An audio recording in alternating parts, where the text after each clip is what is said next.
قوم ترخان لوہار اور قوم قطب شاہی آوان کا قصہ، نسلوں کے بگڑنے کی داستان۔ یہ بات بستی کے ہر بوڑھے کو یاد تھی کہ ایک زمانہ تھا جب قوم ترخان لوہار کا نام عزت سے لیا جاتا تھا۔ اس وقت قوم ترخان کا پیشہ صرف لوہار نہیں تھا، ایک پہچان تھا۔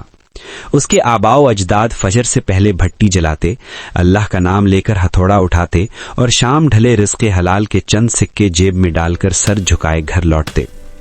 ان کے ہاتھوں میں طاقت تھی مگر زبان میں عاجزی۔ وہ نہ ناپ تول میں کمی کرتے تھے، نہ لوہے میں ملاوٹ، اور نہ کبھی کسی با اثر آدمی کے سائے میں اپنی پہچان ڈھونڈتے تھے۔ گاؤں کے لوگ کہتے تھے کہ لوہار کے یہاں چیز کمزور نہیں نکلتی اور نیت کبھی کھوٹی نہیں ہوتی۔ مگر وقت ایک سا نہیں رہتا اور نسلیں بھی ایک جیسی نہیں ہوتی۔ جب نئی نسل کے ہاتھوں میں ہتھوڑے کے بجائے خواہشات آ گئیں اور آنکھوں میں محنت کے بجائے مقابلہ اتر آیا تو مسئلہ وہیں سے شروع ہوا۔ نئی اولاد کو اپنے باپ دادا کی خاموش عزت کم لگنے لگی۔ انہیں لگتا تھا کہ عزت پسینے سے نہیں، شور سے ملتی ہے۔ وہ چاہتے تھے کہ لوگ انہیں صرف لوہار نہ کہیں بلکہ کسی بڑے نام کے ساتھ جوڑ کر پکاریں۔ اور وہ بڑا نام تھا آوان برادری۔ آوان برادری اس علاقے میں زمیندار، منظم اور با اثر سمجھی جاتی تھی۔ ان کے پاس زمین بھی تھی، بات بھی، اور سب سے بڑھ کر لوگوں کا اعتماد۔ نئی نسل کے لوہاروں کو یہی بات کھٹکتی تھی۔ وہ دیکھتے کہ آوان برادری کا آدمی کم بول کر بھی سنا جاتا ہے، جبکہ وہ خود زور لگا کر بھی اہم نہیں بن پاتے۔ اس حسد نے آہستہ آہستہ ایک عجیب شکل اختیار کر لی۔ انہوں نے محنت چھوڑ کر مشابہت اختیار کر لی۔ اب ترخان اپنے آپ کو صرف لوہار کہلوانا پسند نہیں کرتے تھے۔ وہ مجلسوں میں، کاغذوں میں اور باتوں میں خود کو آوانوں کے قریب ظاہر کرنے لگے۔ کبھی کہتے، اصل میں ہمارے بڑے آوانوں کے ساتھ ہی اٹھتے بیٹھتے تھے، اور کبھی یوں ظاہر کرتے جیسے ان کی جڑیں بھی اسی برادری سے جڑی ہوں۔ یہی وہ لمحہ تھا جب مسئلہ محنت سے نکل کر انا تک پہنچ گیا۔ آوان برادری کے لوگ شروع میں خاموش رہے۔ وہ جانتے تھے کہ عزت مانگنے سے نہیں، کردار سے ملتی ہے۔ مگر جب ترخانوں کی نئی نسل نے نہ صرف اپنی پہچان بدلنی شروع کی بلکہ آوانوں سے الجھنا، ان پر الزام لگانا اور خود کو ان کے برابر بلکہ بہتر ظاہر کرنا شروع کر دیا تو خاموشی ٹوٹ گئی۔ اسی ماحول میں آوان زمیندار کا کردار ابھرا۔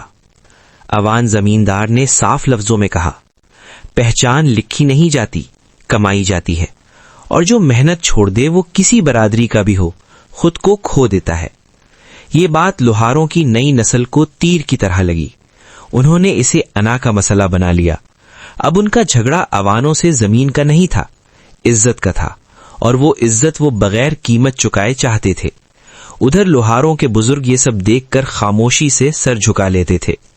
انہیں معلوم تھا کہ جو نسل اپنے بزرگوں کے پسینے سے شرمانے لگے وہ جلد یا بدیر اپنی پہچان سے بھی شرما جاتی ہے۔ لوہار کے بزرگ یہ سب دیکھ کر اندر ہی اندر گھل رہے تھے۔ وہ جانتے تھے کہ گاؤں کی عزت شور سے نہیں، خاموش کردار سے بنتی ہے، مگر نئی نسل کے کانوں تک یہ بات پہنچنا مشکل ہو گیا تھا۔ ان کے لیے عزت کا مطلب اب یہ نہیں رہا تھا کہ لوگ اعتماد سے ان کے پاس آئیں، بلکہ یہ بن گیا تھا کہ لوگ انہیں بڑے ناموں کے ساتھ جوڑ کر پکاریں۔ یہی وہ موڑ تھا جہاں محنت کی جگہ موازنہ نے لے لی اور شکر کی جگہ شکایت نے۔ اب لوہار کی بھٹی پہلے جیسی نہیں رہی تھی۔ آگ تو جلتی تھی مگر اس میں وہ حرارت نہیں رہی تھی جو نیت سے آتی ہے۔ ہتھوڑا چلتا تھا مگر وار میں وہ یقین نہیں تھا۔ لوہے میں ملاوٹ بڑھنے لگی، ناپ تول میں کمی عام ہو گئی، اور زبان پر دلیل کے بجائے بہانے آنے لگے۔ نئی نسل سمجھتی تھی کہ چونکہ وہ خود کو آوان برادری کے قریب ظاہر کر رہے ہیں اس لیے ان کے کام پر سوال نہیں اٹھایا جائے گا، مگر وہ یہ بھول گئے تھے کہ سایہ پہچان نہیں دیتا بلکہ اندھیرا گہرا کرتا ہے۔ ادھر آوان برادری میں بھی باتیں ہونے لگیں۔ وہ لوگ جو برسوں سے خاموشی سے زمین سنبھالتے، فیصلے سوچ سمجھ کر کرتے اور زبان کم چلاتے تھے، اب محسوس کرنے لگے تھے کہ کوئی ان کے نام کو سہارا بنا کر اپنی کمزوری چھپا رہا ہے۔ خاص طور پر آوان زمیندار کے لیے یہ بات ذاتی نہیں تھی، اصولی تھی۔ اس کا ماننا تھا کہ اگر آج خاموشی اختیار کی گئی تو کل سچ اور جھوٹ کا فرق مٹ جائے گا۔ ایک دن بستی میں بڑا جرگہ بیٹھا۔ مسئلہ چھوٹا نہیں تھا۔ ایک طرف لوہار کی نئی نسل تھی جو خود کو مظلوم ظاہر کر رہی تھی، اور دوسری طرف آوان برادری تھی جو اپنی پہچان کو بگاڑنے کے خلاف کھڑی تھی۔